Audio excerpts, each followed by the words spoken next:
Hi everyone! চলে এলাম তোমাদের সামনে আবার। তোমাদেরকে কিছু শেয়ার করব knowledge. So a I think this knowledge is very helpful for everyone.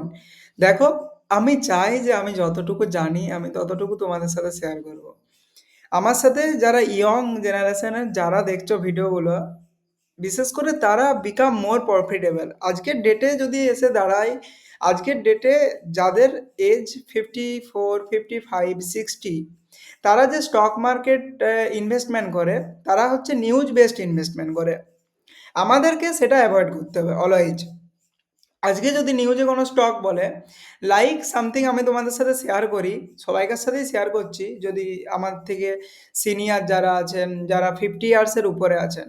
So ব্যাপার হচ্ছে এই যে নিউজে কি হয় আমি তোমাদের সাথে ডাইরেক্টলি শেয়ার করছি যে আজকে কিছুদিন আগে সিএনবিসির নিউজে ভোডাফোন আইডিয়া স্টকটা খুব ভালো রকমভাবে বলছিল যে ভোডাফোন আইডিয়াই তো এবারে যাবে।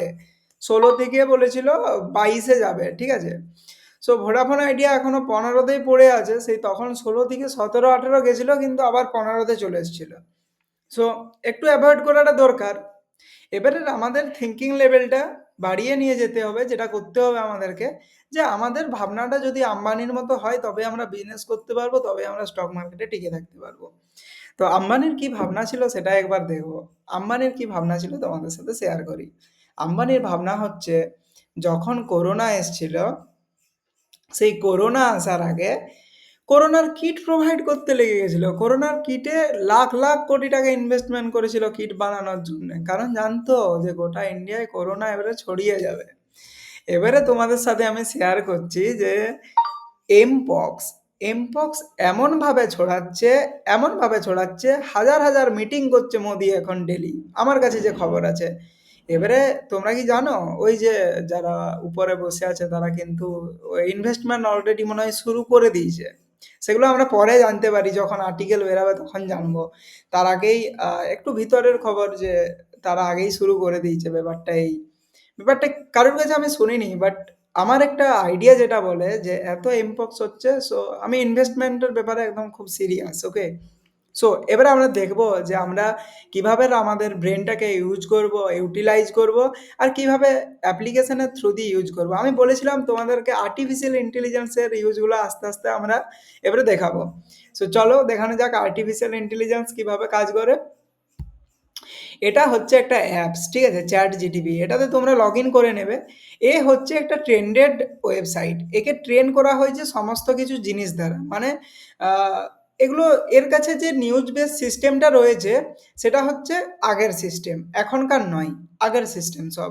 সো এ অলরেডি ট্রেন্ড হয়ে আছে, যেমন আগে যা যা ঘটেছে, যদি আগে কখনো মার্কেটে কখনো ফল এসছিল, ফলের পরে কি হয়েছে সব কিছু ডাটা এর কাছে আছে।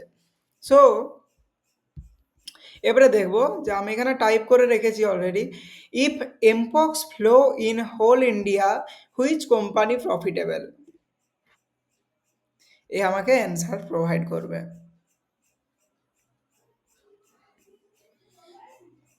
If monkeypox were to spread across India, certain sectors, companies involved in healthcare, pharmaceutical, healthcare, pharma, and medical equipment might see increased demand and profitability due to need of treatment, vaccine, medical supplies। এগুলো সব medical সেক্টরের উপরে depend করছে। এবারে আমাদেরকে জানতে হবে যে ফার্মার যে কোম্পানি কি আছে, ডায়াগনস্টিক কোম্পানি কি আছে, মেডিকেল ইকুইপমেন্ট, পিপিই ম্যানুফ্যাকচার কোন কোম্পানিগুলো করছে, যেগুলো আমাদের মার্কেটে লঞ্চ আছে। একটা কোম্পানি যেমন খুব আমার চোখে পড়া কোম্পানি বোরোসিল যেটা, আর ডাক্তার লাল পাত ল্যাবস, এটা মনে হয় নিফটি টপ 50 কে মেনটেন করে। আমি তোমাদের সাথে বলেছিলাম যে কখনো যখন আমরা ইনভেস্ট করব, আমাদেরকে দুটো জিনিস মেনটেন করতে হবে। নিফটি 50-র মধ্যে যে স্টকগুলো আছে তাদের মধ্যে আমাদেরকে খুঁজে বের করতে হবে কোন স্টকটা আগে যাবে, কোন স্টকটা পরে যাবে। সো এই লালপাত ল্যাবটা নিফটি 50-র মধ্যে পড়ে, তার মানে সে এমনই রেভিনিউ জেনারেট করছে যে ও টপ 50-র মধ্যে আছে। থাইরো কেয়ার আছে, আর সান ফার্মা আছে, সিপলা আছে, ভারত বায়োটেক আছে, তারপরে এইচএলএল লাইফ কেয়ার আছে, বোরোসিল আছে, অ্যাপেলো হসপিটাল আছে, ফরেস্ট হেলথ কেয়ার আছে। সো এই কোম্পানিগুলা হচ্ছে তোমরা যদি প্রিভিয়াসলি মানে রিগার্ডিং এমপক্স এর রিগার্ডিং তোমরা স্টাডি করো, এমপক্স এমনভাবেই ছড়াচ্ছে তাহলে হেলথের সেক্টরগুলো প্রফিটেবল হবে। আর অ্যাট দ্যাট টাইম করোনার সময়তেও হেলথের সেক্টরের ডিমান্ড প্রচুর হাইয়ে চলে গেছিল।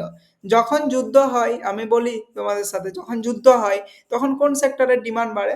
তখন হচ্ছে ডিফেন্স সেক্টরে। যদি চীন আজকে ইন্ডিয়ার সাথে ফাইট করে, সব সেক্টর ডুবে যাবে কিন্তু ডিফেন্সের সেক্টরে আগুন লেগে যাবে। সেম কেস যদি হেলথ রিলেটেড গোটা ওয়ার্ল্ডে কিছু ইস্যু হয়, হেলথের সেক্টরে পুরো আগুন লেগে যাবে, বাকি সেক্টরগুলো ডুবে গেলেও কিছু যায় আসে নেই। সো আমি তোমাদেরকে বারবার এটাই শেয়ার করি যে ডাইভার্সিফাই ইওর পোর্টফোলিও, মানে আমাদেরকে প্রত্যেকটা সেক্টরে ইনভেস্টমেন্ট করতে হবে। পাওয়ার সেক্টর, টেকনোলজি সেক্টর, তারপর হচ্ছে হেলথ কেয়ার সেক্টর, মানে একটা সেক্টর যদি না চলে আরেকটা সেক্টর চলবে। সো আলটিমেট আমাদের প্রফিটটা হবে। সো তোমাদের যদি ভিডিওটা ভালো লেগে থাকে প্লিজ কমেন্ট করো। আর তাহলে আমি তোমাদের সাথে আরও ভালো ভালো কিছু এমন লজিক শেয়ার করবো যেগুলো তোমরা ইউজ করতে পারবে মার্কেটের সাথে। যদি কোনো তোমরা সমস্যায় পড়ছো, কোনো কিছু প্রবলেম হচ্ছে তোমাদের, ইনভেস্টমেন্ট হোক আর এসআইপি হোক আর যাই হোক, যদি কোনো ইস্যু ফেস করছো তোমরা প্লিজ শেয়ার করো। কারণ I am always with you, I am full time trader, okay? এখন আপাতত। আর আমি রিসেন্টলি ওয়েস্ট বেঙ্গল ছেড়ে দিতেও পারি, বলা যায়নি। এরকম ওয়েস্ট বেঙ্গলে থেকে লাভ নেই। সো আরও একটা জিনিস তোমাদের সাথে শেয়ার করি। এখন একটা নতুন বই আমি স্টাডি করছি কারণ আমার ফাইন্যান্সের নলেজটা একটু ভালো রকম দরকার। সো দেখি কি আছে বইটার ভেতরে। ওকে, থ্যাংকস ফর ওয়াচিং এভরিওয়ান। সবাই ভালো থেকো, সুস্থ থেকো। আর বি হোপফুল, আশা রাখো নিজের মধ্যে যে হ্যাঁ, হ্যাঁ আমি কিছু করতে পারবো, হ্যাঁ আমি কিছু মানি জেনারেট করতে পারবো। দেখো, লাইফে এমন করোনার সময় এলেই সবাই বুঝতে পারে যে পয়সাটার ভ্যালু কোথায় থাকে, যখন সব জিনিসের দাম বেড়ে যায়।